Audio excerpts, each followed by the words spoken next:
Morning world, it's about 8:15 in the morning. It's the 12th of October 2016. Sun's in Scorpio, moon's at the end of Aquarius. It's a void moon. It's going to stay void for about the next 5 hours.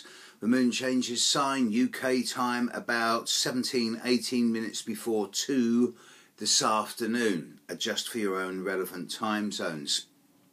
Couple of big things. Firstly, over the last few days, I've been doing a lot of readings for individual clients, and one thing does seem to be coming through a lot. Saturn is now moving forward quite fast. The Saturn-Neptune square is clearing, and you'd think that because Saturn's leaving a lot of people alone, those people with stuff at 9, 10, 11, and even 12 degrees of Pisces, Virgo, Gemini, Sagittarius, Saturn is now clearing your chart. Now, normally I would expect to say, okay, because Saturn's clearing away, that means your backbone's getting straighter, the pressure's coming off, the intensity and the restriction and limitation of the last 9 months is now at an end. And that is actually the case, even though Neptune is still there squaring or opposing or conjuncting your relevant suns. So the fatigue and weariness is still around, but the pressure and gravity is off. Now that's the theory.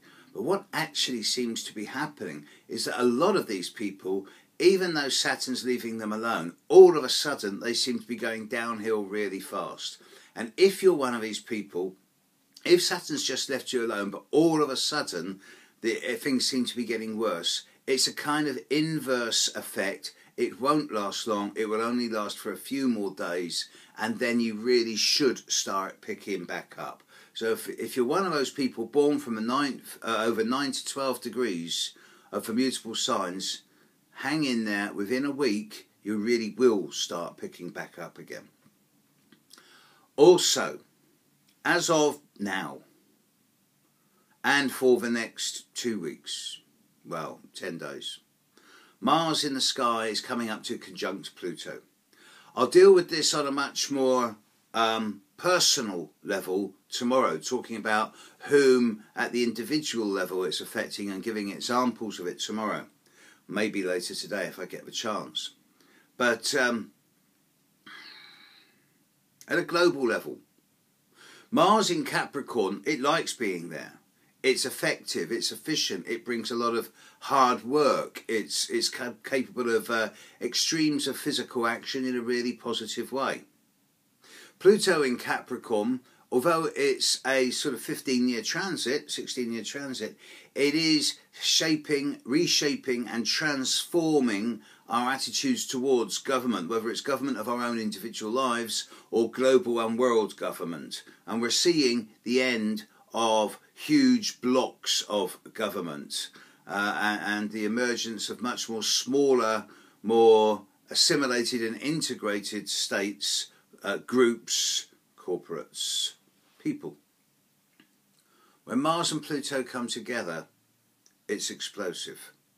Mars is a trigger for many things, often in a large-scale transit, whether it be the Uranus-Pluto square of recent years, the Saturn-Neptune square of this year.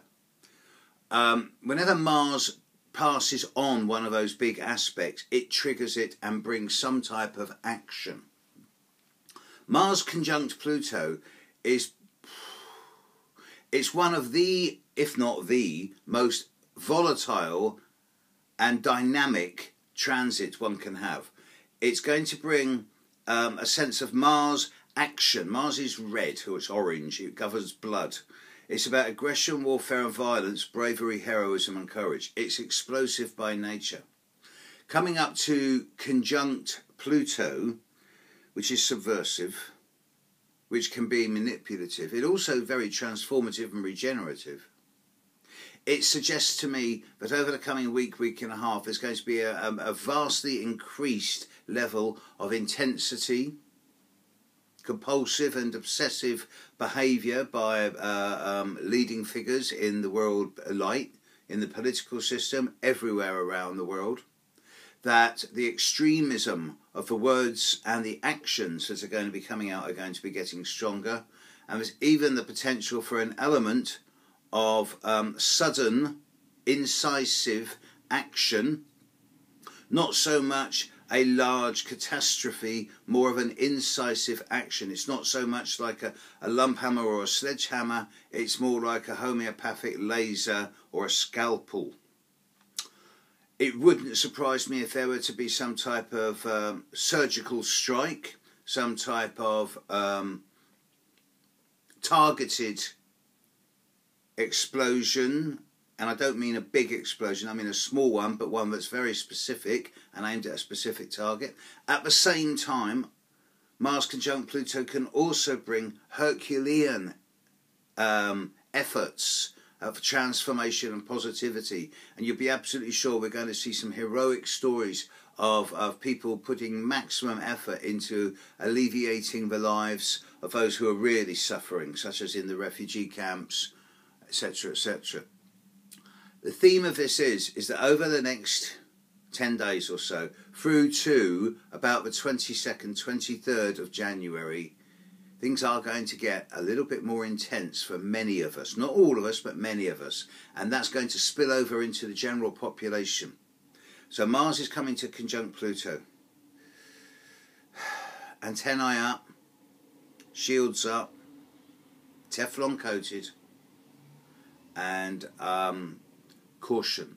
Don't, if you're one of these people who who's affected you in the last few years, then really, if you're born in the first week of January, April, October, July, be careful. I'll deal more with the personal stuff later, but there's going to be a few bumps and scrapes in the coming week and a half. All right, more on Mars, Pluto later, world. Bye.